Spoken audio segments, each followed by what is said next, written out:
the good news is that Trump didn't nuke Iran. Thank goodness. So, in the midst of everything still happening that is pretty terrible, including Israel just bombing Lebanon relentlessly right now, this feels odd to talk about work because the last thing anybody wants to do is work, particularly within a capitalist system, as the empire is in collapse. But so many people have jobs, so many people need jobs, and a lot of what we do in this current system is about work. So usually my updates are, about like what happened in the week. And this week, it's less about what's going on in my life and more about some things that I've just been thinking about that I kind of want to spitball and share, freestyle. This is going to be very stream of consciousness, pretty typical of me in these lives. And I feel like it's important to do that because I kind of want to prove a point here. I'm going to be real candid. I'm going to be very, very clear. I want to talk about work. I want to talk about the workplace, but more specifically, this is going to be targeted towards people who are in leadership positions within organizations who are trying to figure out how to actually do transformational change. Already, I know I've eliminated a lot of people, but to be clear, everything that I'm thinking right now is stemming from my experience from working within a large organization with senior leadership, and then years of consulting with multiple kinds of organizations across disciplines, from the private sector to the nonprofit sector to education and healthcare. Like, I've seen a lot of things, including like municipalities and local government, all those spaces. Regardless of what it is, it looks the same. And I really want to share some reflections about what I think is possible and what I think doesn't work when it comes to these kinds of organizations, and specifically the cultures that they're creating, if people say they want transformation, but then they don't. I'm going to be also candid around the fact that, a lot of my consulting work sort of started in 2020, let's say, in that little bubble, which might have been called the DEI bubble. That's the way I refer to it. Diversity, equity, inclusion, which right now those are like banned words. So you can't do that without being reprimanded by the federal government and having all your funding stripped. So we're losing money. People are scared. People are complying in advance to these threats about losing funding. And some people are literally losing funding. So I'm not saying it's like not illegitimate for people to be concerned. But that DEI bubble, even in the heyday of the early 2020s, I don't want to be a total pessimist and say it didn't do anything, but it did reveal a lot of challenges and a lot of weaknesses of what was not working. And so, conventionally speaking, did it really change so much? Up for debate. Pessimists would say no. And I think that now, after 2020, we're in 2026, things are bad, like really bad. They were bad then, but like the overt fascism and economic collapse and grave inequalities and like deeply, deeply wounded morale, just the overall well-being of people in the workforce and heightened critiques of capitalism are all really kind of creating this perfect storm, which I hope comes out of that a lot of great revelation of how to do things completely differently in a way of not just reform, but like truly radical changes. So right now, that's the space that I'm talking about. This is going to be great for people who are in, like people culture spaces, the old human resources angle.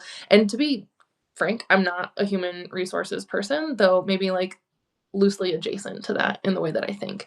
But it's what I say is not going to fit into like typical human resources paradigms. That's because I'm coming from a place of like actually believing in transformation, radical change. And the question I'm sitting with is like, how is it possible to really do work differently from within organizations and systems that have been built from the status quo. So this isn't easy. It's not. But I think that sort of the mounting pressure of the conditions are really asking us to challenge ourselves and show up differently if we want to. Now, the optimist in me thinks that it is possible. Partly why I believe that is because my brain just keeps going into the direction of like, how could this be done differently? I think it could be done differently. It's a rare circumstance for it to be done in the way that I'm thinking about it, which I will elaborate soon. But I'm just like kind of confronting the reality of all of this because, like I was saying, like things are bad, times are tough. And if DEI didn't challenge racism enough, then I think we're going to have to really be honest and like really look in the mirror and question what is going to be required of organizations and leaderships to really step up and resist fascism, or really step up and solve problems. Like, really solve the problems and not do what was so wildly open for critique after the early 2020s of just like lip service to certain values or certain key words, but then ultimately like not have the capacity, the resources, or the will to really commit to those kinds of changes that we're coming from, even talking about equity and inclusion. So I think now people are into like belonging and no one's going to say anti-fascism. But all of it, and people are not going to say anti-capitalism either. These are words that literally could get you on a domestic terrorist list by our government right now. So I get it that people aren't going to say it.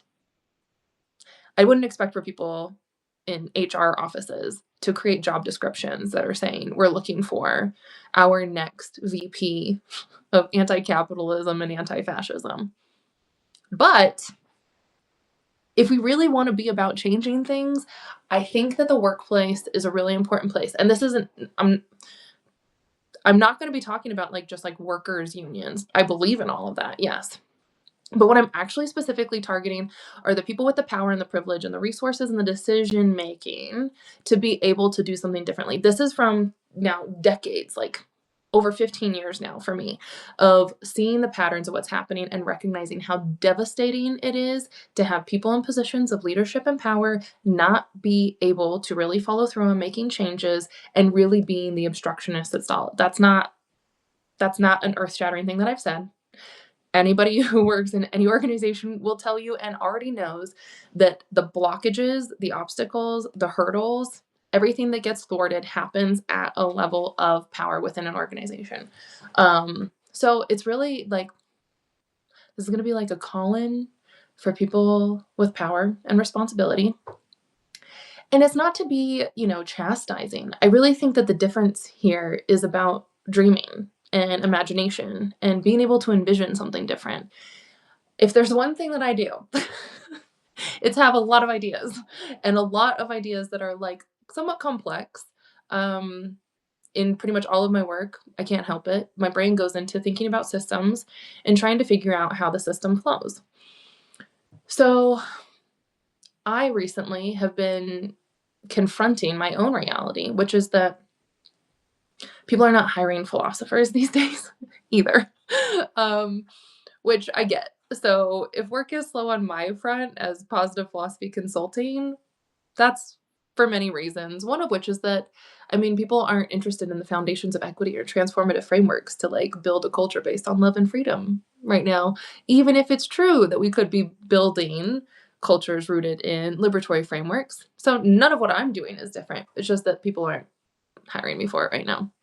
So I personally, in carrying the vein of vulnerability and sharing from last week, I personally have been sitting with a really, obvious question. I'm not the only one of being like, how do I get a job in this economy, in this landscape of work?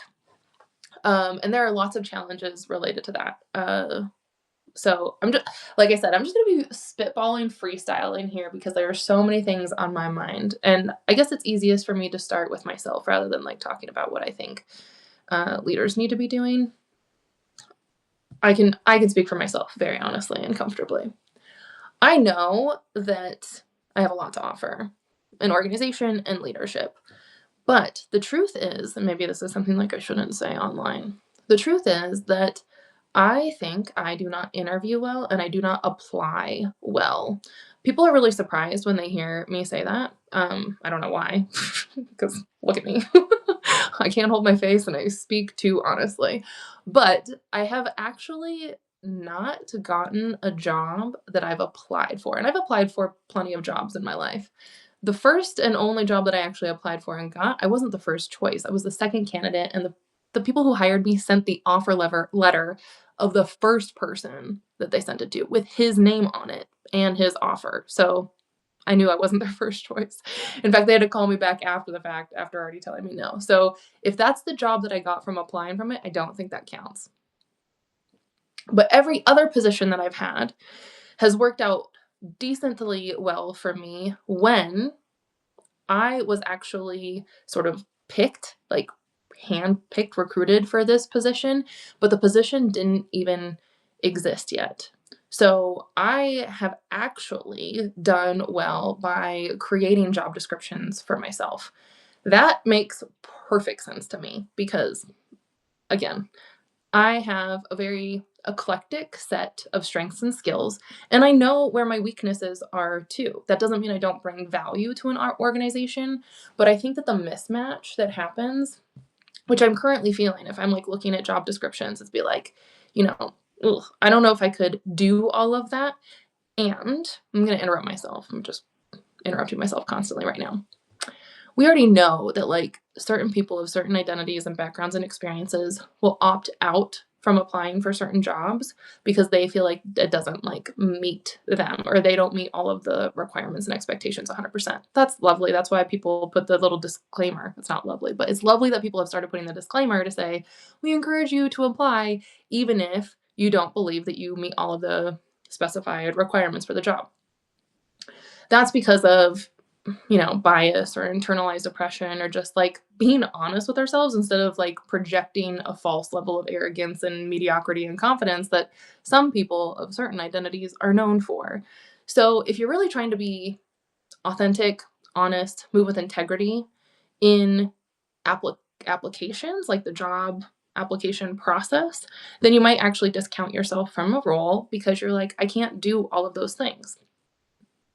We know that this is a structural, systemic issue where people should be like maybe a little bit more open with their job requirements as they're listing it. And I think people are trying to, but it still doesn't exactly hit the mark in what I believe would be an ideal situation. Okay, we're already losing threads. But back to my point where I was saying like the things that have worked well for me are when I get to create my own job description. I'm not saying that's just like poof out of nowhere. Like this is my ideal dream space. I could do that, honestly. I have a lot of ideas. But the way that it works best for me is because I actually take in so much information about what's present that once I see the conditions and I kind of see what exists, then I can see where there are needs and gaps and problems that could be addressed. That requires a different level of familiarity with the context. It requires a different level of understanding of the people and the relationship dynamics. But if you are so integrated or given that sort of insight, then I think you can really devise something very specific and something really compelling that could be uniquely applicable to a position. So I'll give you an example of like one of the dream roles that I had done. I think this could apply pretty much anywhere right now. But after being in like a leadership position for a while, I realized that given my skill set, my experience, and just kind of how I think, I was like, it'd be really cool if an organization could have like the kind of a consultant advisor role from like a theoretical perspective, not just like intellectual theory, but really to like align vision, mission, values into practice, starting at the top from the vision. Now, you might be like, well, that's what mission statements are for. That's what vision statements are for. But it's different if people actually understand what that looks like in practice. And so there's sort of like, I was thinking like how we could have critical perspectives that don't just say, we want everyone to thrive and we believe in a world where everyone has, great products that we offer, but instead can situate it in an even larger context of true values like equity, true values of freedom and justice, true values of like inclusion and belonging, community, connectedness, whatever the values might be. Like there are historical contexts, cultural contexts that get in the way of that, like white supremacy, for instance, or like patriarchy or classism or ableism, that require a different critical perspective to even be able to put those values into practice. So I was like, it'd be sweet if there was a way to do sort of some kind of like theory practice alignment. You could call it an institutional theorist or philosopher in residence or whatever, but someone who is specifically there to help people understand what it means to live into these values. The true work of a philosopher, really. I like that idea. Of course, it would never fly unless you had like enough budget for someone to be able to make a position, and then the leadership or the team, like a high level C-suite team that was like, yeah, we believe in this. And that's part of the problem, that actually we can't get alignment on even the visions of what people want. So anyway, that was one thing where I was like, I would love to do a job like that. I would love to do strategic design by like looking at the systems that exist. Some might say this is what consulting is. It can be. And one thing I don't like about consulting is that I like long-term relationships. So I don't like being a pop in, pop out, and just do a thing. The other thing is that sometimes I get called in for things like trainings or workshops that are saying like, speak to this particular issue. And that particular issue might be very important. And maybe I could even speak to it quite well. But to not have it be integrated into like the larger organization, practices, structures, the things that they actually have going on, it's the implementation piece that gets shaky. And in all of this, the issue is really a matter of time, process, commitment. And it always goes back to the will to change, the will to have transformation, the will to be able to do things differently, which brings me to one of my biggest insights after doing consulting and like just being around leaders and thinking about organizational change so much. You literally have to want to change in order to do it. And I mean it on a deep, deep, deep level, like personally, relationally, in terms of the practices and the policies. You have to be able to want to change to do it. And then you need support to go through the process of change. It's not enough to just say you want it. You have to have support to do it. Now, I think that all of this is difficult because people are humans, and because we're like, well, we're so maxed out with our bandwidth that we don't have the capacity to really dedicate the time to do the change that we need. I hear you, and that's why I'm saying maybe we need to shift the conversation into more radical ways of doing work, because we're kind of at a radical time right now. So, again, you could critique me on a lot of fronts. I'm willing to take that. You could critique me and say, this is not feasible, this is impractical, and we have organizations that just will not move, or the work that we do, we just have to hone it in. Cool, cool, cool. Fine, fine, fine. All I'm talking to are the people who are actually say they want change but feel stuck and stumped in it. Or I heard a story this past week of someone who was relaying this account from someone else who I think used language of being like trapped in their wealth or locked in their privilege and so isolated in their wealth and privilege that they didn't know what to do. They didn't know how to help because they're like so disconnected from everything. So if that's, I know that there are people, I mean, this is part of my like abundance mindset. I know that there are people who have resources and power. There's enough available for us to make radical changes.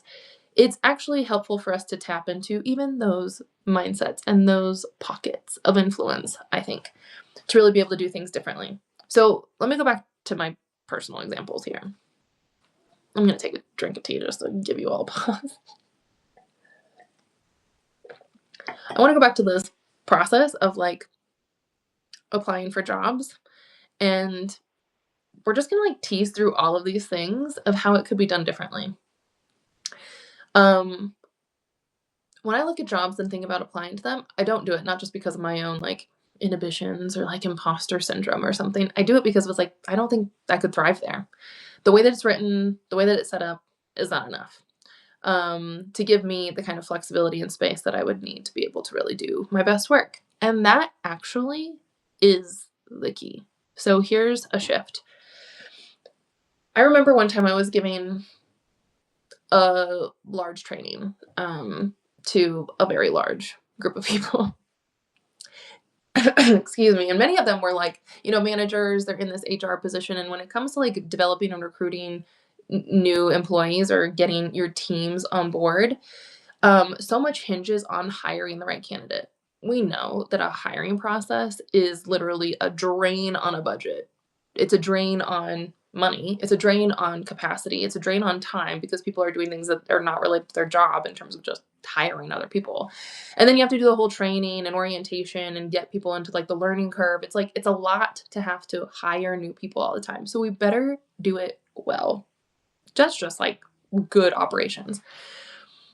But the thing about abundance that I've learned in the past 2 years of doing the work that I've done from like a more liberation perspective, I have a hair in my eye. I did a little trim before getting on here.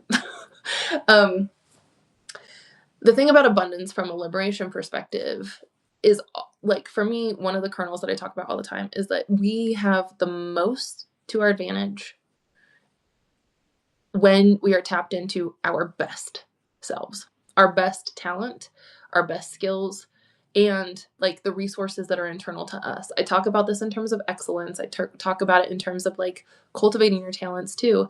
And just imagine if we could actually build teams off of that. This isn't for people to be exceptional in their own right. I think we need to be able to develop teams, but the best teams are those that function so well because everybody is doing the thing that they do best in concert with each other, right? Basic. When you are hiring people based on a job description, this doesn't work for me. It doesn't make sense in my brain to be like, here's the job description of what we need because we are meeting the organizational processes and it looks like a bullet point list. You're asking people, a pool of applicants apparently, to be like, can you fulfill these duties? I mean, yeah, people can do a lot. So I don't understand how we're supposed to get excellent candidates just when we're hiring off of bullet points of duties. This is going to sound like so anti-HR. I already told you, like, I'm not an HR person. But what if we could hire people because of what they actually bring to the table and then create more projects and like solutions to our problems based on who we have available and the cultivated talents that we have within them? That I'm trying to think of like this outside inside dynamic and it's not perfectly clear. So that's about as much as I can do for right now. But imagine bringing people in and having the people be cultivated within themselves so much that whatever the solutions that are coming out are actually coming from the talents of the people who are already on your team, rather than trying to plug holes like we're fixing leaks in a system based on being like, could you just like take your finger and block that one leak right there? That's what we need you to do. I hate sounding like an optimist in this way because I'm not one to romanticize work. I am not here to like glorify capitalism and labor. But I do know that in order for the world to work, we need to be able to work together and do better work in general. I've thought a lot about like working relationships and how this goes. So anyway, this isn't to be like glorifying jobs and labor. I'm not all about that. But I do think that we have to be able to work together to solve our problems and to come up with more creative solutions to the world. And part of that is including like being our best selves. I know automatically that there's this other pushback, right? I'm just like walking you through the maze. There's another pushback that I've heard plenty, and I completely understand where it's coming from, which is that if you're hiring me for a job, I'll do the job, but I'm not going to give you my best self. Sure, especially in a place that like exploits that doesn't compensate you well or takes advantage of it or takes credit for it, whatever it might be. If we're not actually like cultivating and caring for the people involved, then I 100% why people will be like reserved about giving so much to a corporation, for instance. No, This is, I understand the tension. I also understand the tension when people would be like, I'm not going to show up as my whole self at work because the people there don't deserve me, or they couldn't understand me, or they don't respect me enough. This is coming a lot from people of color, from women of color, different cultural backgrounds, like make people, want to, in a way, we could use the language from like autism of masking. Like, people will not show up authentic, they will mask at work because they feel like they have to in order to protect themselves to survive. So even when it was like this whole push of like authenticity and vulnerability, showing up as your whole self at work, which to a degree I'm definitely saying that in the right conditions, I understand the pushback to that because people don't want to give their whole selves and be that authentic when the dynamic and the culture or the power within that organization is such that it actually is one that's harmful, detrimental, or extractive. So I'm not saying this without awareness of the nuance. I'm dreaming in terms of ideals to make it possible to do it differently. So, in the most ideal scenario, best case situation, what I dream of are actual teams where people can be unmasked, where people are as authentic as they possibly can be, so that their truest gifts and talents have room to grow as they are able to show them. This means that we have to respect our differences. This means that we have to really actually value and employ the strengths of diversity and make enough room for that to be applicable. Most of what I think gets in the way here of these kinds of possibilities are the larger conditions. Like, I've been in so many spaces where people are like, yes, we all agree we should be changing our culture, building relationships of trust, having these conversations, communicating more so we're on the same team.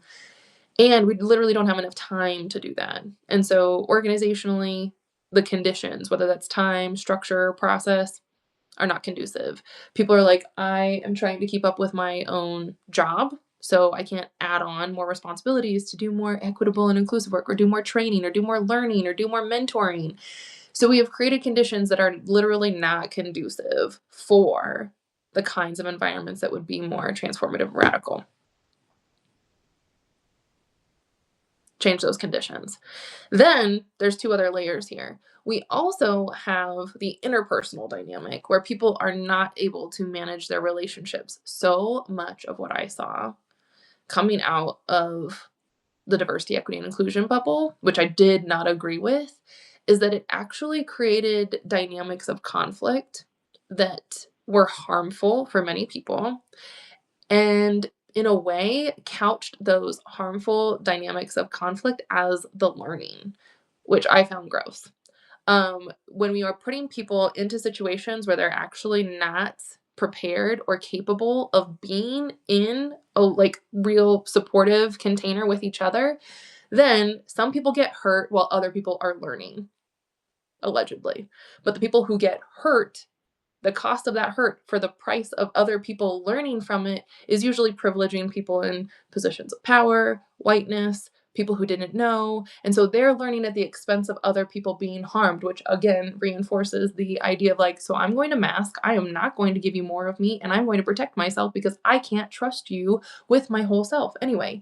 So there's this interpersonal conflict that is really stemming from interpersonal dynamics where people literally just don't know how to show up as better humans to one another. So it's the soft skills, it's social emotional, it's communication, it's self-awareness, it's feedback, it's being able to navigate through conflict and make it constructive. But also all of those things, the worst case scenarios, the way that I saw it so toxically demonstrated was when it was like, there's a bug here. I'm so distracted. When those things were pitched as the work itself. That is a problem. I'm going to say that again. One of the most toxic things that I saw come out of organizational change efforts is that when they would make the work the problems that they would create for themselves. So instead of actually creating more equitable solutions or creating more fair conditions for people, solving the problems to give resources, redistribute them in a way that served the people who needed it the most first, Rather than solving those problems, what people would actually move through is a nasty dynamic of conflict where some people were made vulnerable for speaking the truth, other people could not hear it, and then there's all this like internal backlash that creates a kind of like upheaval within the existing power dynamics. And now people are saying it didn't work because people are upset with each other. And of course, it didn't work because you didn't spend any of that energy, which now has to be like reconciled and repaired and moved through, and gross, so exhausting. The energy goes to addressing that issue rather than addressing the real issue, which was getting people what they need first. I hated that. I hated seeing that dynamic, and I saw it play out all the time, especially when the thing that would happen the most is that staff or employees would be like, we have ideas for how to do things differently, but we feel like we can't trust the leadership to hear it because they don't want to or they can't handle it. And then now we have to engage in power dynamics. So some people get reprimanded, some people get booted out. The rabble rouser troublemakers are seen as the problem because they're like creating conflict, and then they get kicked out of the organization to sort of keep the peace because they're like ruining the vibe for the teamwork or something. I mean, sometimes I'm going to add another angle of complexity. I understand how this is going on because a lot of people have trauma that go into workplace scenarios. You're this is so messed up, but like in workplace settings, we interact with people who you really don't choose to interact with, but you're forced to interact with.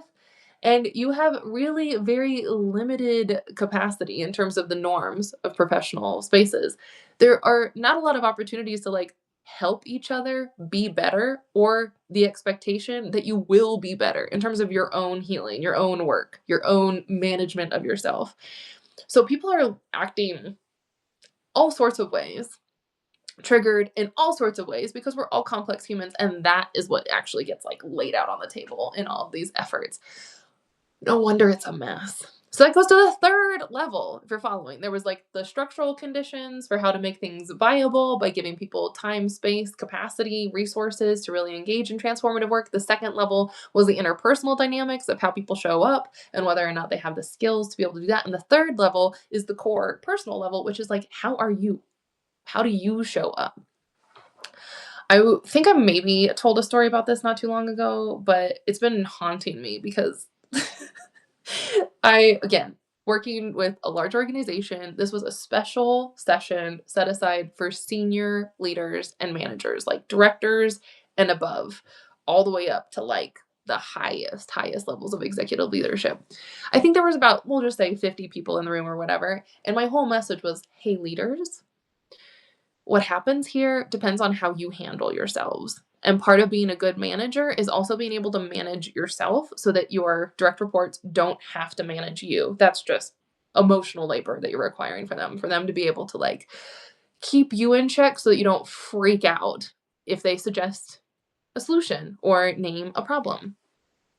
So the personal development of senior leaders is actually absolutely crucial, so crucial that in this session, the highest ranking person asked me a question and said, okay, Cori, so like, how do we know when we're doing all this and it's been successful? And on the spot, I probably should have said something like, oh, you will be reaching your, objectives, goals, KPIs, whatever.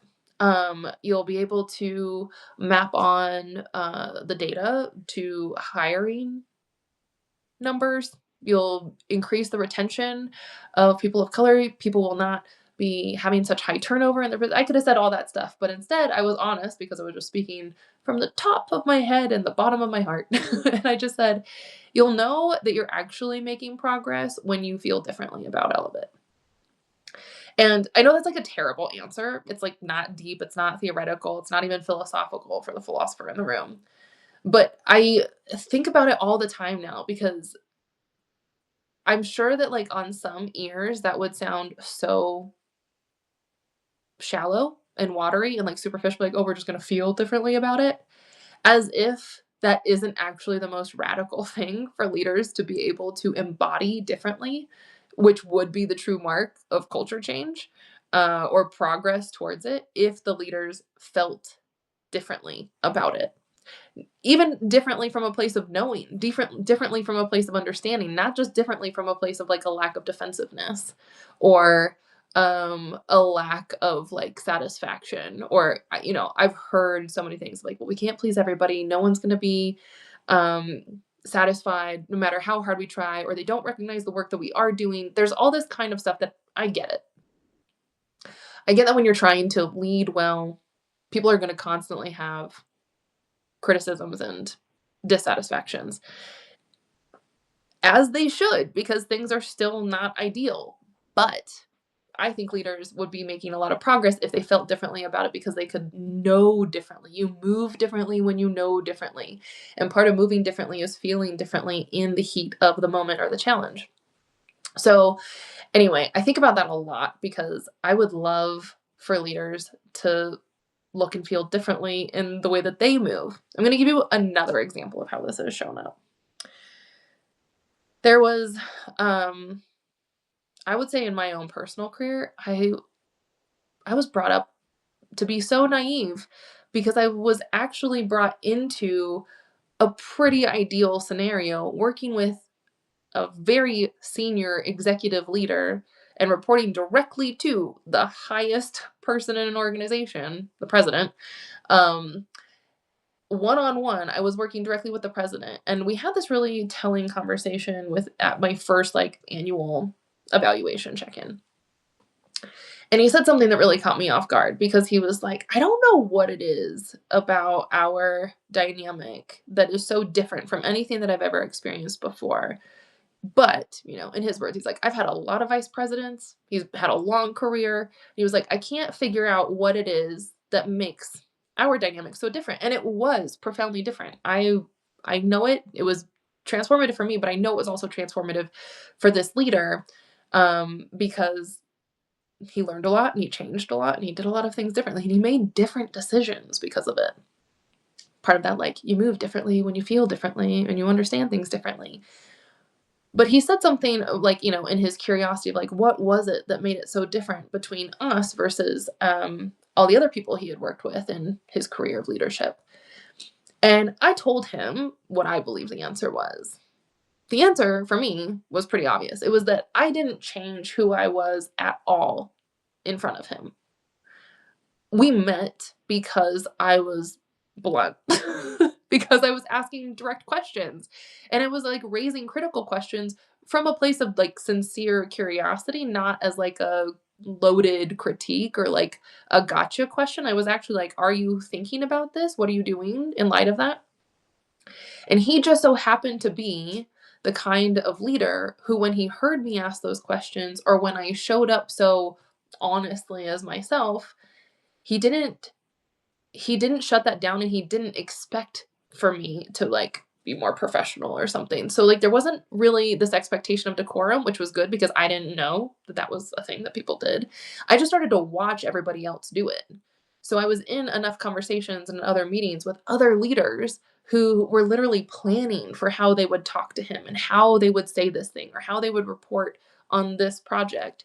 And I watched people morph themselves differently in front of him because of his power. And so I was able to recognize that what was significantly different in our dynamic was that I never did that. Probably just because I didn't think to. I didn't know that you were supposed to. And I got lucky. I got really lucky with him because he found it refreshing. And I just can't do otherwise. So I will say, instead of like, this was like a naive, ideal kind of scenario for me to be brought into working with senior leadership because of the way that he received that from me. And then I learned hard, the hardest way possible, time and time and time again after that, that most leaders cannot handle that. They don't want it. And so I have struggled in many dynamics with leadership where it's like if the leaders say they want to understand, but then they can't handle someone being like candid with them, that's not going to work out. The other thing that I learned from that too, though, is that there has to be enough trust and respect for that to be a conducive relationship at all. Which goes, I'm saying this as like the personal component and the interpersonal dynamic now. I think that there was enough self-awareness, self-reflection, openness to learning, a true like groundedness and principles and values in the leader that I was working with for him to be able to respond to whatever I brought forward um, in a way that was like taking it in a reflective. And I learned that it's totally reasonable for leaders to need the kind of support in that learning too. I think that it's unfair for anybody to assume that a person in a position of leadership should just have it figured out, that they should just be able to do differently or be like so incredibly frustrated when they don't, as if there's like an expectation that they should know better. I mean, we can have that expectation or that hold them to that standard, but just like anybody else, if you don't know how to do it, then you're not going to know how to do it. And so we need to build in support and supportive relationships to be able to like facilitate that process of learning. And we need to create the conditions within ourselves to have the constitutions to be thoughtful, to be open to feedback, to literally know what it means to learn, to know what it feels like to learn. So, circling all the way back to that other leader who was like, how do we know when we're doing it well? And my response was, you'll feel differently. I meant it in the way that, like, we will not be afraid of learning. We won't be afraid of learning. Learning will not feel so threatening to us. And we are willing to learn along the way.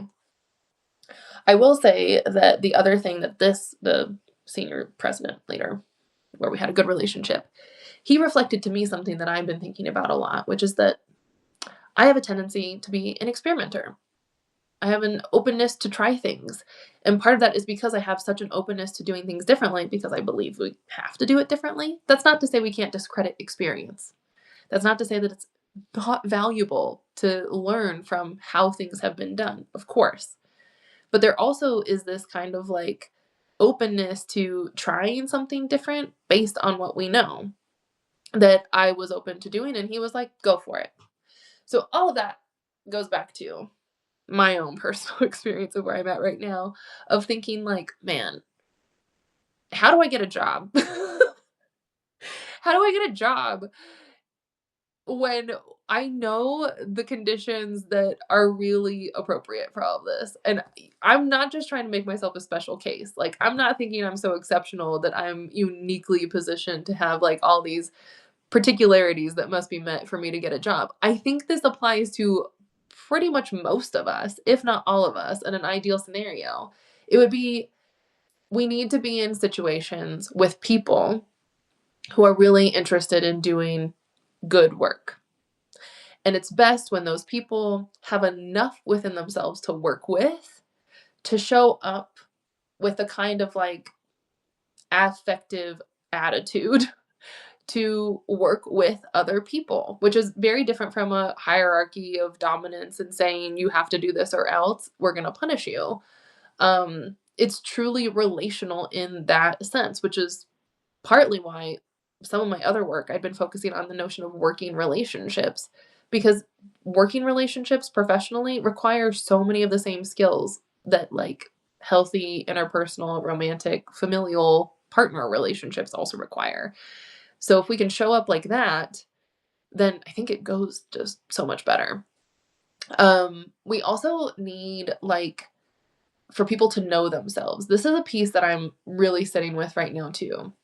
I kind of skipped over it, but lately I've been focusing a lot on this question of like, who would you get to be if you were free? What is your gift and your talent and your strength that you know is yours to do? I love this question. I think there's so much power and strength in it. I think there's so much potential for us to do radical things if we are really tapped into this like full embrace of who we are and knowing our gifts.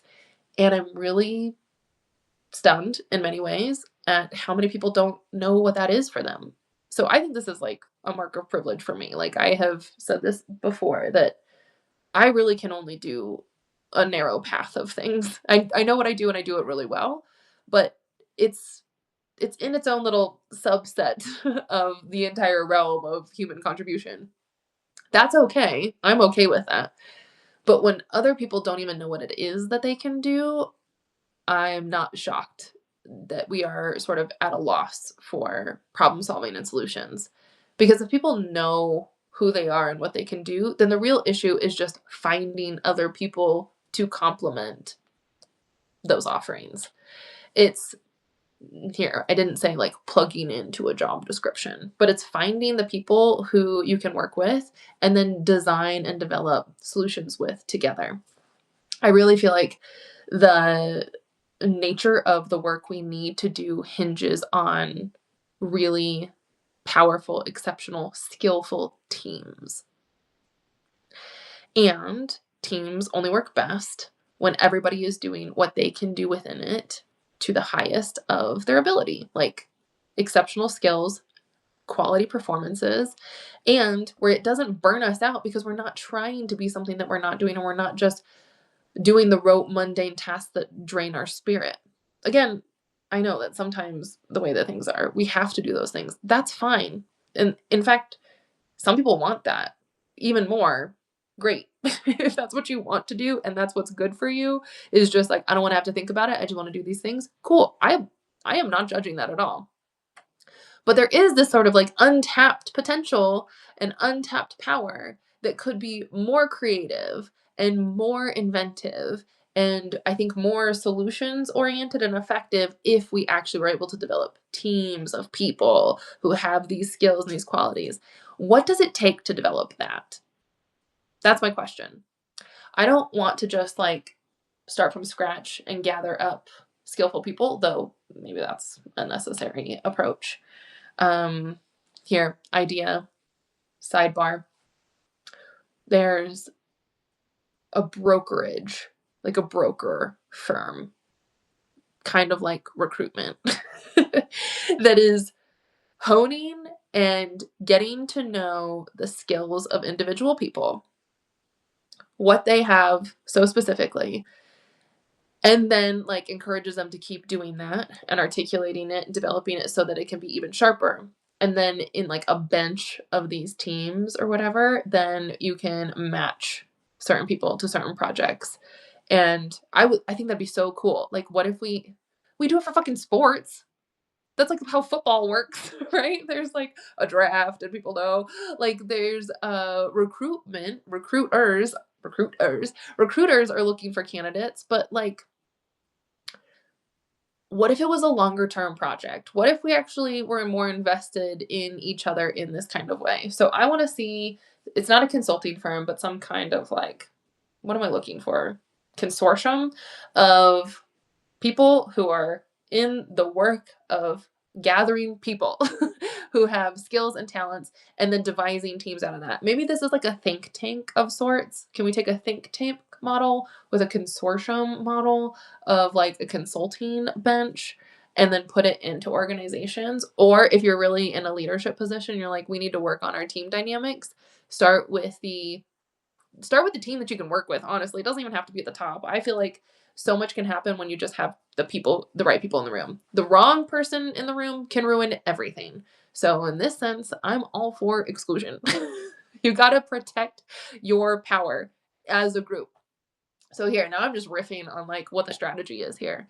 If you're looking to change things, the most powerful way to do that, I believe, is to establish a really solid team. I'm thinking in terms of community organizing. I'm thinking in terms of your existing team dynamics if you lead a group, or even if you are like a senior leader, being like, how the fuck do we change things within our organization? You have to be particular about the people in the room and make sure that everybody has the skills and the alignment to say, all right, let's do it. Let's do this differently. Now we're going to support each other personally, interpersonally, and in terms of our conditions and our structures.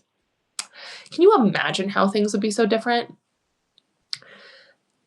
The creative potential when things are flowing with that much alignment and like purpose and support and relationship, I believe is powerful. Now, you know I love Channing Nicholas. I don't just love Channing because of the astrology. I have to tell you that from the outside, granted I don't have inside perspective, but from the outside for years now, I have held Channing the business, the app, as a sort of exemplary role model of how business could be done. And here's why. Because I believe, again, from the outside, I believe that Channy and her wife and like business partner have enough integrity to align with their values to create a business that tell me their business is not booming. It is. The growth that they have seen over the years is so beautiful, and it's not growth for the sake of growth, for the sake of capitalist expansion, but it's growth for the sake of impact and increasing the resources and support that are available to people to make that available to more people, while also creating this little ecosystem of mutual aid support by employing survivors, for instance, of interpersonal violence at a livable wage and making certain proceeds go to that. But the people who are on their team, trust me, I look at their job descriptions all the time whenever there's an opening. So far, they're not asking for a queer feminist philosopher, but when they do post a job description, go look at it. Look at their website and look at the benefits that they have. Look at the way that they expect. They give a minimum base pay for everybody in the organization at a livable wage. They have remote workforces, so you can be anywhere. And then they gather people on occasion, sure. But the benefits are where it's at. They have, I think, like 4-day work weeks. Thank you. And not only do they say, we're going to pay you enough, but we're going to support you with all these other contributions and benefits. They have like unlimited menstrual leave. They have a wealth stipend to help you develop wealth in addition to the retirement. They have all these other things that are like, this is how you take care of people. So organizations that are looking to actually solve problems rather than doing the capitalist thing where you squeeze everything you can out of people for as little as possible, the opposite, I think, is actually more fruitful, where you really nurture people and nourish their well-being, make sure that people have enough time, money, space, flexibility, autonomy, communication, clarity to be able to do what they can do so well, and then build off of that. It's not so complicated. Why is it so complicated for people? I don't know. But I'm thankful that there are some examples out there. So when I'm also thinking about like, what could I do for work? I know that I do not want to be in a place that's going to drain my energy. I have too much creative life force in me right now to want to sacrifice that for people for like the counterbalance is rough. And that is such a privileged position. Trust me, I know. That is such a place of privilege to be able to even to utter those words. But it's because of that that I'm like, we could do it differently. I have so much faith and confidence in people and their creative potential if they have what they need. If you gave people the time to actually solve the problems rather than be stressed, if you gave people support to navigate the things of life and built relationships that were actually like nurturing, maybe even, oh my God, healing. Could we do that in the workplace? Yes, we could, because there's so much trauma in the workplace. It's messed up if people are like, yo, we're gonna fuck you up. This is gonna ruin your mental and physical and like social well-being so much. We'll offer you therapy. You can like use an employee assistance program for therapy, or we'll give you an affinity group, an employee resource group where you can find support because everything else is a mess. Oh my God, that's awful. But if we hurt each other in relationships, we can heal each other in relationships. Is it possible to hurt each other so much in a workplace dynamic that we might also be able to create work that actually heals some of that trauma? Call me an idealist. I'm not saying most people are going to be able to do this, but that would be nice. It would be nice if people could actually find purposeful, meaningful connection and application of their best gifts and talents in work where they are compensated in a fair and livable way to be able to meet their needs and thrive while working with others to solve problems and make the world a better place. Oh my God. That doesn't sound like capitalism to me. That sounds like we're actually taking care of each other by directing our effort, our will, and our labor in a way that can be useful. I'm okay with that. I am deeply anti-capitalist and I'm okay with that because the problem isn't working, it's how we are working, for whom we are working, what we are doing in our work, what the end goals are. And if we could create spaces where people are actually supported and thriving, where we are actually growing as people and learning and and experimenting, trying new things. We need the creative innovation to solve our problems. Man, I really just went off on that one. Anyway, let me check my notes here to see if I had something. Um, I have a note here about a story of how I bombed a couple job interviews. I know how and why, I was too honest. Okay, what do you think about this? This is just a thought now. I one time in an interview process, started raising the question about like, well, how honest do you think people can be in the culture of your organization? And where are they located? Is it only people in positions of power who feel like they can be honest? Which honestly, I think a lot of people in positions of power do not feel like they can be honest out of their own protection. But I was like, but people who confront challenges like, oh, I saw somebody harass another person, or um, I mean, one of the first videos I ever did on this was like probably 2011 when I was at Penn State, and I was like, why don't you have employees who are reporting like the long-term sexual abuse of children in an institution of higher education and an athletic department like Penn State? What would happen for your institutional well-being, not to mention the people who are victimized by abuses, but even if your own concern is like the reputation of your organization or your athletic department or your university, what do you think would happen if instead of covering up bad behavior and abuse from people in positions of power, that those who actually witnessed it were able to say, hey, we've got a problem here and we addressed it? There might actually be more. There might actually be more integrity and like value in the name of an organization. I don't know, the scandals and how things get covered up are bad and it ruins people. And so, what if the people who are the most vulnerable on the front lines actually were revered in their perspectives and were able to report bad behavior? Wouldn't you want that? Wouldn't you want that? I don't know. I'm starting to feel very naive in all of this. Anyway, that naivete bit me in the ass when I presented to a different president of a different company, of a different organization, this notion of like honesty and truth telling, that we could actually assess for how honest people are and try to build a culture of honesty, to see how that goes. Sometimes people say, I think it's weird if people think that honesty isn't kind. Brene Brown made it very popular that clarity is kindness. And sometimes people are like, you don't have to be honest. Because sometimes the honest thing doesn't need to be said, which, I mean, if you're just being rude to be mean, sure. But in the sake of telling the truth, I think we need places that can tell the truth and people who can tell the truth and aren't afraid of that too. So anyway, I didn't make it very far after that. The president apparently did not like the idea of creating a culture of honesty. Um, Let me see. I think I jumped around a little bit, and one thing that I wanted to emphasize too, I'm just gonna try to like land this somehow.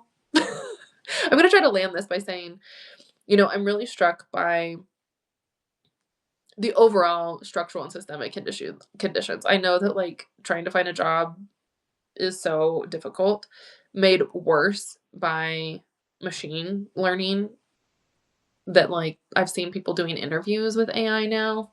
Please, there's no way I would ever do well with that. Um, but I mean, and bias continues to be baked into the process, obviously.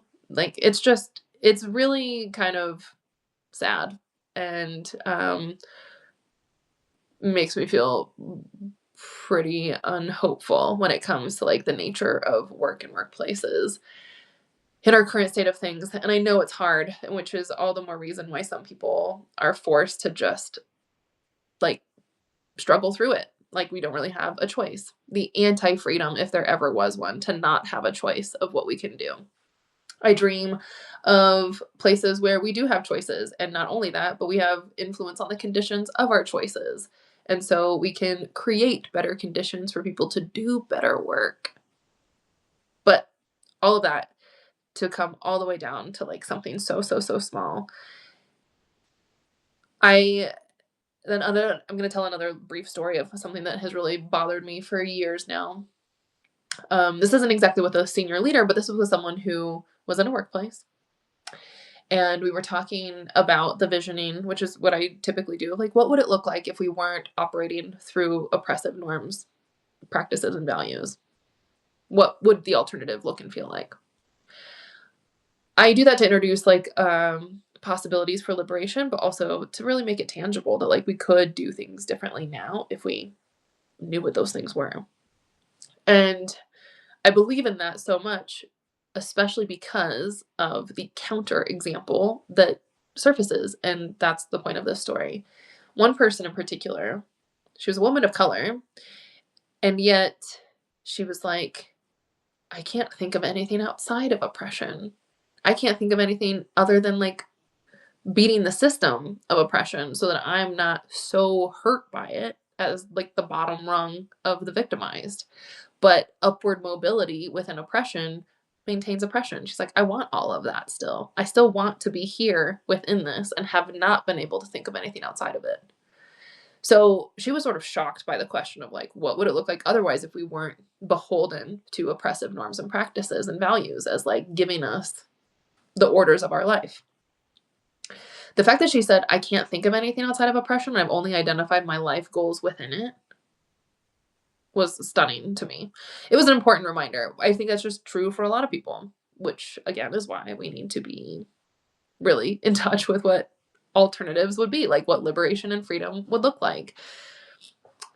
But beyond that, I know that the next step is like beyond envisioning what it isn't, what it would look like to not just be playing in the hands of oppression.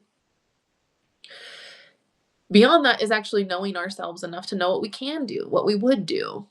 And I don't know, chicken and egg sort of situation here, but I wish so much that we could have enough space for people to know who they are and what they could do, and that we could meet each other that way. So I'm going to end with this because this has kind of been a vision I've been rocking with for several months, if not years now. And I want it to be kind of like inspiring of like a way that you could do this too. It's basically fundamentally rooted in this notion of like, what if we met each other as the more free versions of ourselves? Who would we get to be? I love that question. And it's a thing of like recruitment. I don't know. I think recruiters have a really great opportunity here by building like meaningful relationships, not to plug into a role, but just like to understand who people are. Sort of like, what would radical recruitment look like? But in general, also just the idea of like radical team development.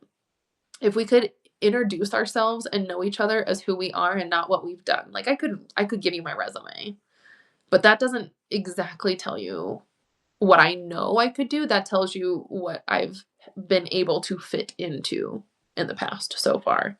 But there are plenty of things that I know are my best gifts and talents that don't fit into the past structures that I've had to like maneuver and navigate. You see what I mean? But if we were able to meet each other with a sense of clarity of what we could do if we were really free, or if we were in our most powerful talents, then we also have the opportunity to support each other in that way.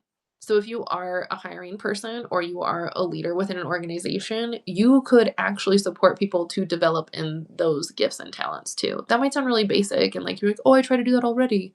But I mean, like, double down, commit hard to developing people in that way and to seeking people out for that. Now, here's this catch. I'm like, I told you from the very beginning, I'm not an HR person and I have a thing with job descriptions. But I do think that if like the whole team involved was like, we're working together well, we're on the same pathway with the same projects and the same vision, so like a good team dynamic, then I think there's hope for job descriptions. This is going to sound counterintuitive, but hear me out. If a whole team is like, yep, this is where we're going, this is what we're working on, and we are gelled so much that we see where we're lacking, and they know what it looks like, not specifically the tasks or the things that would be done, but like rounding out the team, like now we need a person with this gift. That would be really great. Or we're looking for what else could fill in this gap. Sometimes you don't know what you don't know. which is a real challenge for creating a great team dynamic. But if the whole team, and I'm saying that because it's not just like the manager saying we need to hire a person to plug into this position, but much more serving a holistic vision of something larger, that team says, yep, we have a need for this and we want to see what it looks like. I think you can be more specific with your job description, which you might be like, that's gonna for sure make people opt out. They will themselves not apply because they don't fit all those criteria. Maybe, or we do the whole recruitment process differently, where we develop relationships with the people and get to know them so that those pieces can be either cultivated over time. That's like actually like planning. That's long-term recruitment planning. And we like create spaces for people to try. I don't know. I just feel like this whole thing needs to be like less high stakes and much, much, much more powerfully free. And we could do a lot more. I know that what I'm saying is like super idealistic because so many people are locked into like the conditions of scarcity and threat and fear and a narrowness of just trying to stay afloat, especially when people's jobs are on the line and livelihood. And that I get it, but it's like also exactly how we create industrial complexes where we create the problems that we like have to keep solving in order to sustain our existence within a problematic structure. Do you know what I mean? Let me say this again. There are plenty of ways that an industrial complex gets created by like naming a problem and then making oneself the solution, but the solution is like feeding into the problem itself. So instead of doing something radically different, you actually make money and legitimate some like existence by solving the problems without actually solving the problems at the root. I have a much more like eloquent way of describing this, which maybe I'll do in a couple of weeks when I do another update because I am going to be presenting on this industrial complex thing soon by the end of the month.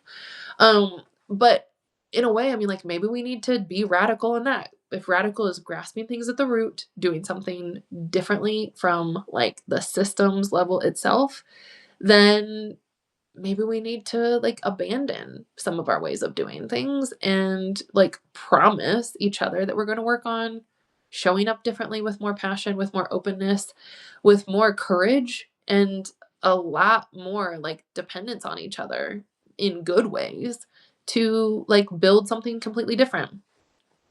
The relational capacity, if we lack in that, obviously, it would not be surprising if that's because of just the sheer stress of the conditions that we live within. That is so real for so many people. Totally.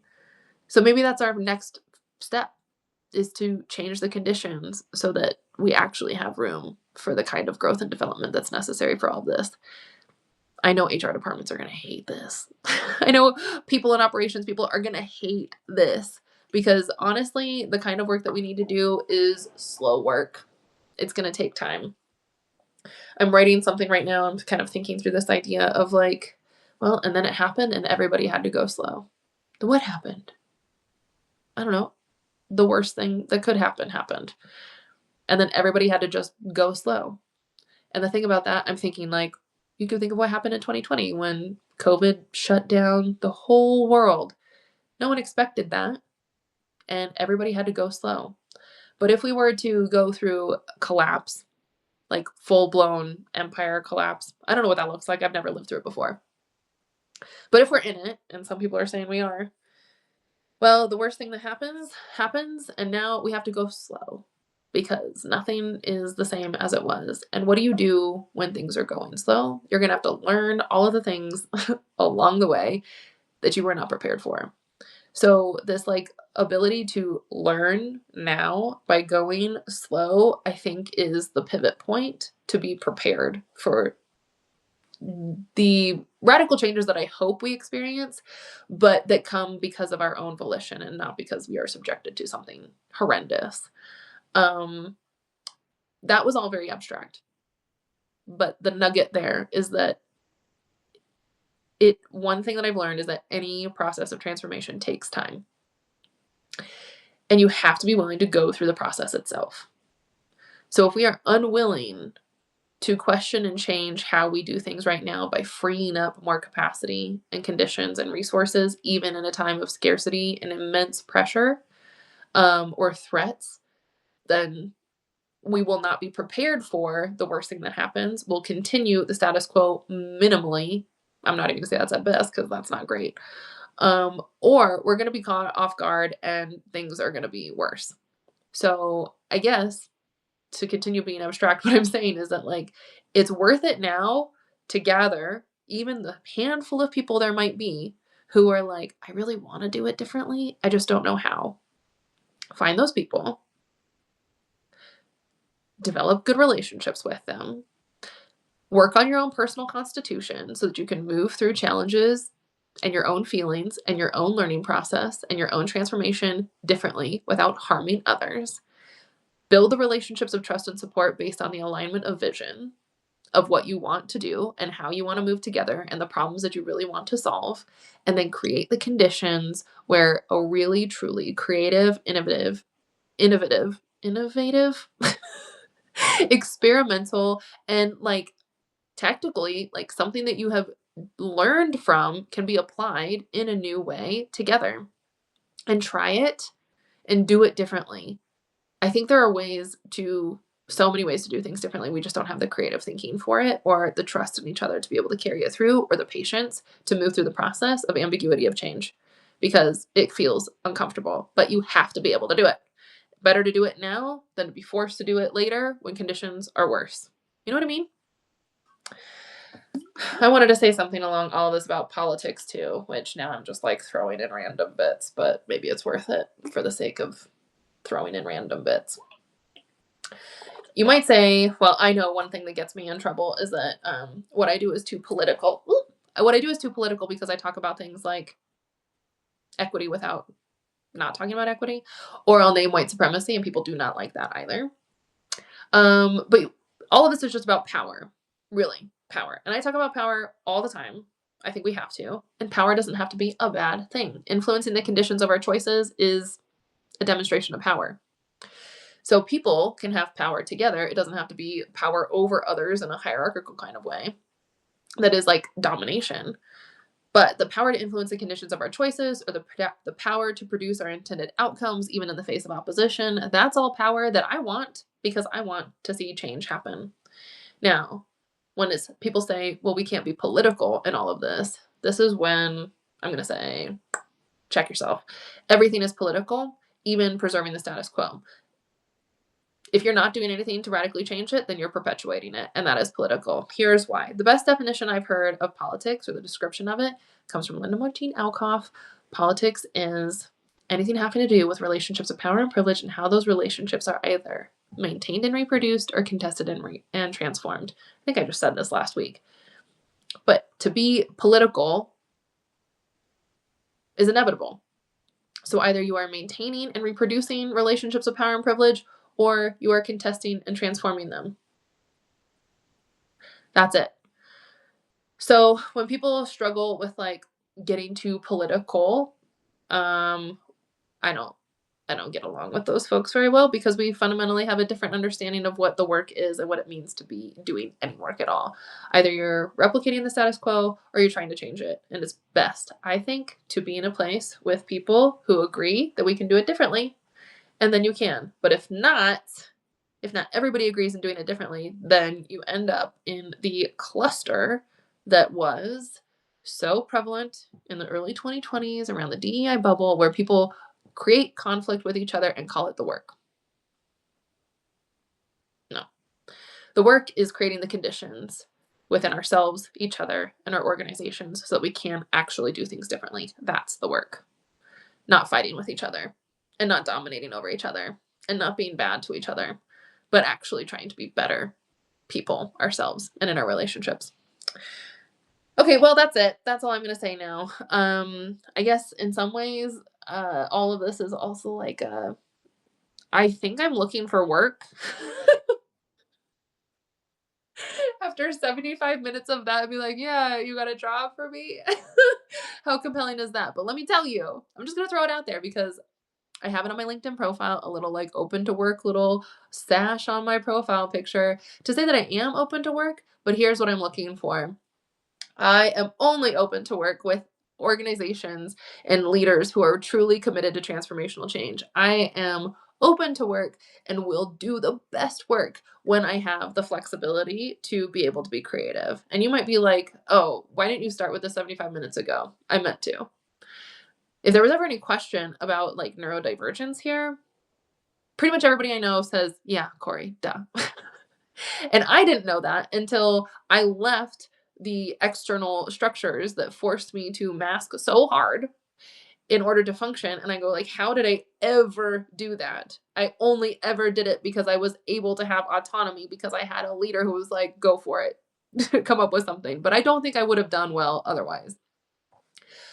So this is another point about neurodivergence because I think that what I'm not interested in is pitching this like inclusion of different ways of thinking for the sake of heightened productivity or profitability, increased revenue. That's such bullshit. And I hate it when people do it.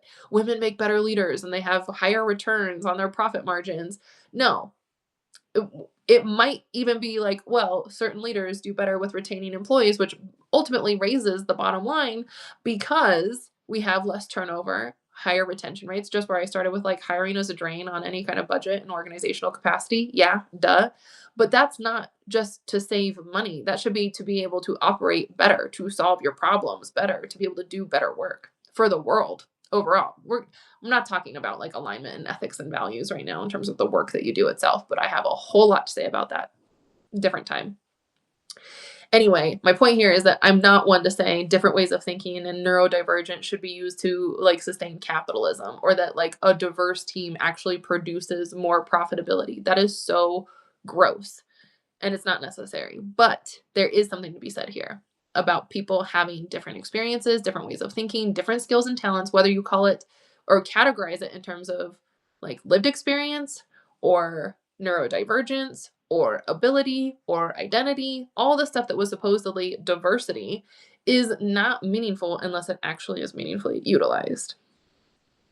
And that means like respecting the fact that some people need different conditions. And some of those conditions can be conducive for everyone if they're really inclusive because we know how to act with each other and we know how to support each other differently. I believe in that. But what I can say is that I will never be a proponent for capitalizing off of people and their gifts and talents and their differences. I will always be an advocate for leveraging people's unique gifts and talents for the best of everyone and the collective good always. I think that's actually how we tap into abundance. That's how we practice with responsibility. And that's how we create more abundant ecosystems or elegant ecosystems of abundance. All right, that's going to be my last thing. Okay, so yeah, if you need a job or want to team up with me on building a consortium of superpowered individuals and like actually change the way of doing team dynamics and problem solving, hit me up because I know one of my weaknesses is I can't do everything and no one should. That's another problem. No one should have to do it all. So, hey, you want to be partners? You need me on your team. You want a creative strategic systems thinker to make an elegant design for how things connect and fill in those gaps? Call me up. But otherwise, I'm going to be over here doing my best to change things in the way that I can. Okay, that's all. That's what I've got. Thank you for being here. When the world is a mess, I believe in us and our power to create differently. And the world is a mess. So in the time of collapse, I hope we can meet each other differently and like really double down on the commitment to be creative with how we connect in the work that we do and how we do it. Okay, see you next time. Thank you so much. If you want to support, visit CoriWong.com or buymeacoffee.com/Cori Wong and join Romancing the Revolution. It's still happening every Sunday. There's a lot going on. Thanks for all your support. Thanks for being part of this and all the other things that I'm doing. Take care of you and others, and I'll see you soon.